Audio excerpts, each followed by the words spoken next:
Goldberg Strassler, joined by Lansing Lugnuts infielder Nick Podkul. Nick, how many gloves do you have?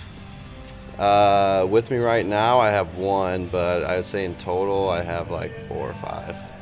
I've seen you at second base. I've seen you at third base. How many positions have you played? I've played first, second, third, and short. I haven't really played the outfield much in professional baseball, or at all in professional baseball, but I played there a little bit when I was younger, so caught a little bit when I was younger.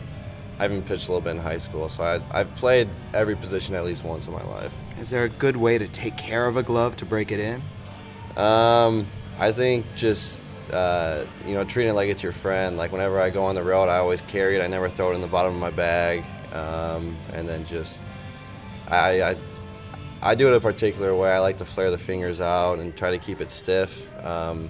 So I guess that's what I do. Do you treat your bats any similarly, or the glove is more special? I would say the glove is more special. Bats, I kind of just throw them in the bat bag. It's whatever. But the glove, you got to take care of. It's your baby. You made a diving play that we've already seen at second base this season. What's the best defensive play you can remember making? I made a pretty good play against Seth Beer last year at Notre Dame. And I don't really know, honestly.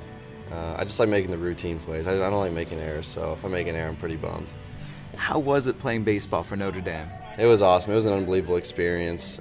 Just all the history and tradition that goes with Notre Dame, the alumni network. Like it goes beyond just Northwest Indiana. It's all around the country. So there's awesome alumni groups. Like when we traveled to San Diego or San Antonio, people throwing get-togethers for us. So it was a really special experience for me. Did you grow up as a Fighting Irish fan?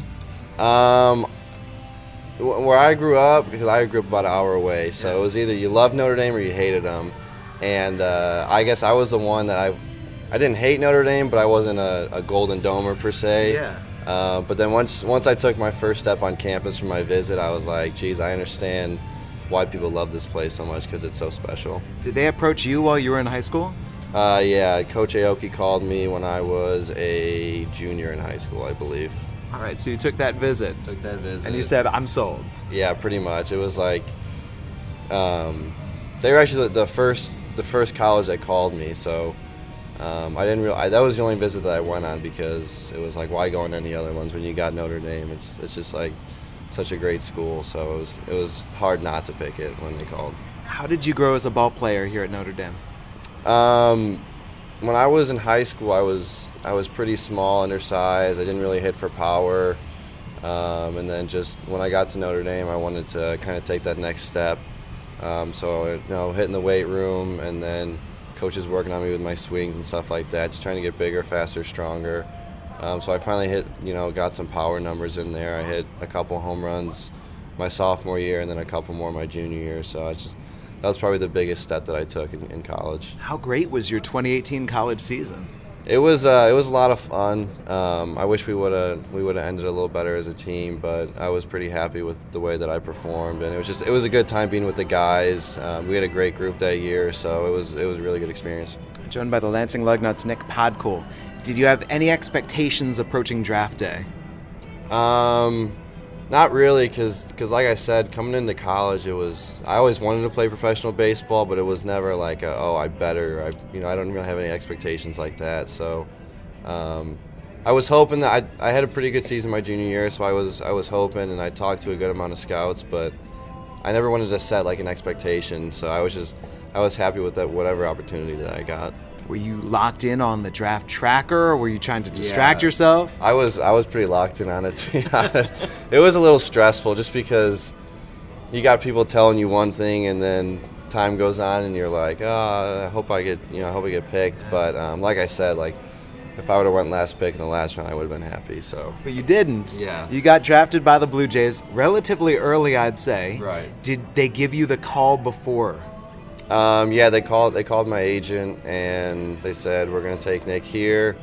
And I didn't believe it right away. I was like, I knew beforehand but I was still watching the tracker really close. I was like, I'm not going to believe it till I see it. So, and then when it happened, it was just like my whole family like jumped up and down. It was a cool experience. Did you celebrate? Yeah, we celebrated a little bit. We just had some like family members over, got together, but nothing too crazy. How soon after you got drafted were you playing in your very first professional game?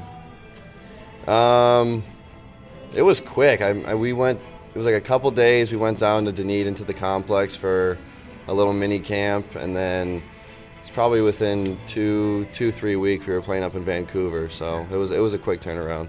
I have heard that the atmosphere at the Nat in Vancouver is just wild. How was that? It's crazy. Every single game, it's sold out. Day game, night game, whatever. 6,000 fans screaming. It's a really good atmosphere. I got lucky to play there for my first professional experience. And then I read an interview that you gave where you said the reason why you finished so strong was that you took some of the pressure off yourself. Is that true? Yeah, I mean, baseball's a tough game because you can do everything right and you can still get out, and then you can take a really bad swing and bloop it over first base, So, like right now, it's the same way. Like I'm not getting the hits that I want, but I mean, there's no reason to stress about it because you can go 0 for 4 one game, the next day you go 4 for 4. It's just how baseball works. So I think the less pressure you put on yourself, the easier it is to perform. After your first pro season, did you approach the off season saying, I'm going to try to work on some things in terms of fitness or workout or strength and conditioning? I tried to change some stuff in my swing, just like from a mechanic standpoint, just to try to be more efficient to the ball. And then, I just tried to get bigger and faster and stronger in the off season because that's something that you can always improve regardless of what you did the year before. So how did you feel coming into spring training? I felt really, really good. I felt like I had a good spring training, so I was really excited to get started here. It's when you go without baseball for so long. I was stuck in Indiana in the cold weather. It's just like once I got to Florida, I was so excited to get going. How big is baseball part of your family? It's a huge part of my family. I mean, I would say pretty much all sports is a huge part of my family, but baseball, like, me and my brother played our whole lives. Like our dad, was our coach and stuff like that growing up. So it's always been a big part. My mom's a crazy baseball fan. She thinks she knows everything about it. So yeah, it's a big part of my family. Cubs or White Sox? Cubs. Yeah. Even though we're at the South Bend Cubs, I gotta say Cubs. No, but I was wondering where you grew up, depending on where it was. Yeah, I was Cubs. My brother was White Sox growing up, so you know how that goes. How did that go? Why did each of you choose a different team? I chose the Cubs because I love Sammy Sosa. He chose the White Sox because he liked Frank Thomas. And then it was just a rivalry for every single crosstown showdown or whatever they call it. How is this for him with you in minor league baseball? He's really excited for me. Like, he's always been my biggest supporter. And actually, he had a really good year. He played Division III baseball, so he had a really good year his senior year. He thought he might get picked up late. It didn't work out, but he kept the dream going. He went to a couple showcases and tryouts. And now he's got a shot to play independent ball, so I'm really happy for him. That's great. Yeah. And then you said not just baseball, all sports. All sports. What other sports? Between me and my brother, we'll go play basketball, play one-on-one. It'll get pretty competitive. Golf's another big one. Pool, anything we can do really. We'll go throw the football outside so you could throw it the furthest, stuff like that. So it's just fun. It's all in good fun. Nick, thank you very much. Yeah, thank you. Appreciate it. Lansing Lugnuts infielder Nick Podkul. I'm Jesse Goldberg-Strassler, and this is Lugnuts Baseball.